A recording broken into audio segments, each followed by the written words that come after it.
All right, we'll see if we can do this. I too will be probably talking very fast. Good morning, everyone. My name is Lindsay Young. I'm an assistant professor in the Annenberg School for Communication. So my work kind of broadly looks at the social and communication dynamics that undergird health and well-being in sexual and gender minority populations.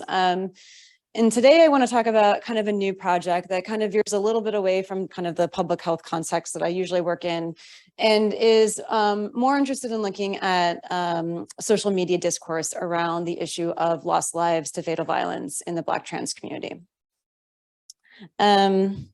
Oops, oh Lord. Okay, but before that, I want to acknowledge two important parties. First and foremost, my graduate students who've been working with me on this project. But just as importantly, if not more importantly, the community advisory board that I work with, all of whom who identify as BIPOC, transgender, or gender nonconforming individuals. I could spend 10 minutes just talking about the importance of doing this kind of work, particularly when you yourself are not a member of the marginalized community that you're studying. So just to provide some context, since 2013, at least, this is an underreport, 302 violent deaths of transgender and gender nonconforming people have been reported, a majority of whom have been Black. Now, news media coverage of these lost lives is poorly lacking and often prone, when it does exist, to things like misgendering, dead naming, victim blaming, treating cases as isolated incidents, as opposed to parts of systemic problems. And so social media, as kind of a grassroots form of reporting, allow marginalized communities to bear witness to lost lives in their own community and may facilitate a more robust interrogation of the epidemic of fatal violence in the community. So characterizing the social media discourse around lost lives and juxtaposing it to news media discourse has really important implications for not only public understanding, but also the likelihood and direction of structural reform. So the objectives of this kind of very, there's many objectives to this study. It's kind of an ongoing thing. It has several tentacles, and I'm just in the beginning stages of it. But first and foremost, we wanted to start with more human-centered approaches. So like John, I'm going to be a Luddite here and talk more about human approaches to coding. But we ultimately want to then compare those human-centered thematic codes to results from more AI-driven or computational topic modeling like BERT topic.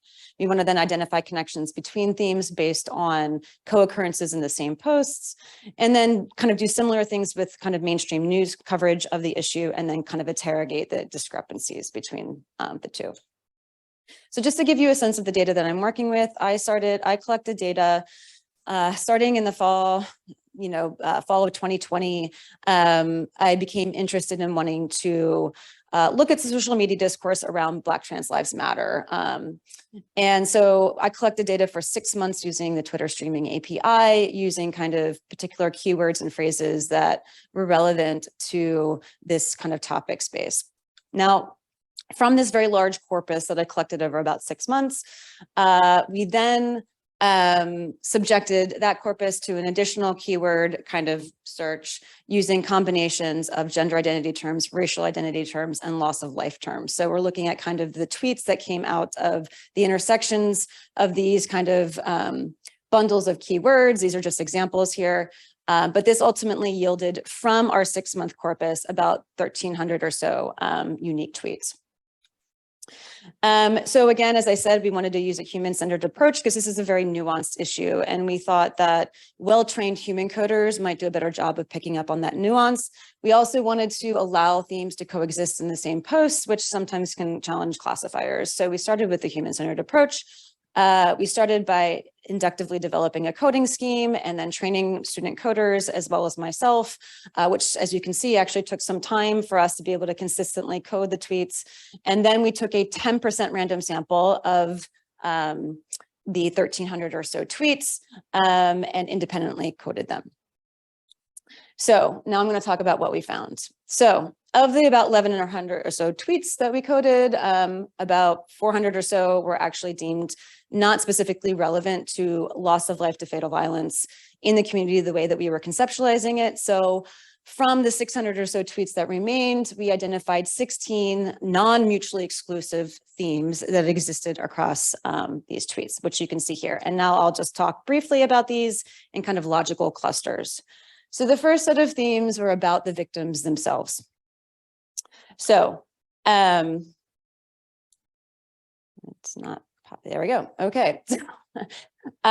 So what you're going to see here is our exemplar tweets that kind of represent the dynamic of the theme. And then I'm just going to quickly describe the theme. So I'll allow you to read this on your own. So documenting, the documenting theme is kind of self-explanatory. These are tweets that either document specific cases, provide information about ongoing cases, or talk about kind of macro level trends in loss of life in like particular regions of the country, for example. Okay. Memorializing tweets are sometimes similar to documenting in that they're talking about a specific case, but there's more of an emotional valence to this, and they're usually trying to memorialize or remember the human life that was lost. Sometimes they're celebrating that person's life and kind of taking part in like a collective grieving process. And then we have tweets that are testimonials, and these are tweets from the person perspective. These are usually individuals who have escaped forms of violence or abuse and are discussing that violence. So this is kind of like those who have managed to survive and are perhaps looking for support and want to talk about their own experience. The second cluster of tweets or themes are what we call roots and causes. So the first theme here is perpetrators. These are tweets that talk about specific victimizers. This could be intimate partners, for example, or it could be a specific group of people that members of this community are suggesting are part of the problem or victimizers. So for example, Black cisgender men. This is a very touchy issue, but this is a very prominent issue in the tweets that we are looking at. So we're sorting out how to kind of talk about this. The second theme here are structural vulnerabilities. These are tweets that bring attention to the aspects of the lives of transgender folks that really bring, put them into greater risk. So providing more context. And then of course we have tweets that talk about systems of oppression that are to blame. So things like misogyny, heterosexism, sexism, you know, things like that, racism. Then we have responses. So we have the collection action theme. These are themes that obviously kind of want to calls for action, demanding change.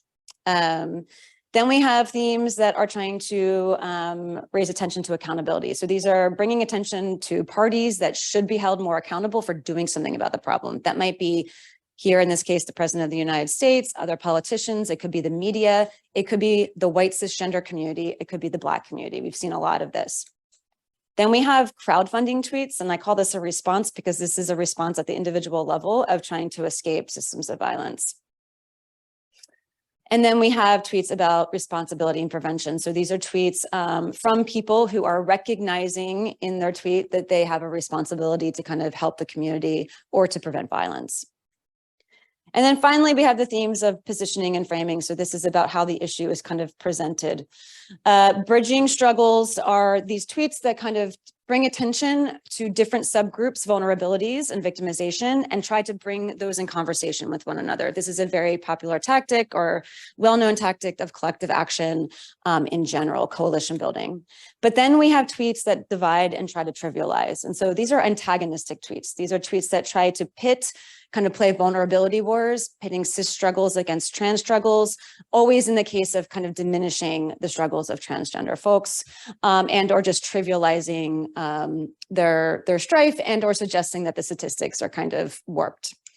And then we have correcting themes, that are trying to correct people's misperceptions of the issues.